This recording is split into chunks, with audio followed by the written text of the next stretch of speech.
जहाँ तुम हो जी। आज हम मेरी फेवरेट प्लेस है जी, most most most most best प्लेसा एक मेरी जी पसंदीदा जगह है लेक दा कंढा। मैं थल्ले सारे नज़ारा कोई भी सैलीब्रेशन वाला दिन होए, कोई भी मैं यही सोचना कि हाँ इत्थे आके सैलीब्रेशन करी, क्योंकि इत्थों आ गया वो जगह सामने कश्मीर के पहाड़ भी नज़र आ रहे हैं। मोबाइल की हूँ नहीं है दी है रेजोल्यूशन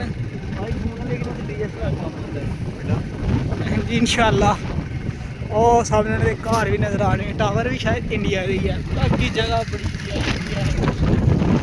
ਪਸੰਦੀਦਾ ਜਗ੍ਹਾ ਹੈ। इंशाअल्लाह इंशाअल्लाह भाई कह रहे हैं कि इंशाअल्लाह हम नेक्स्ट टाइम आएंगे।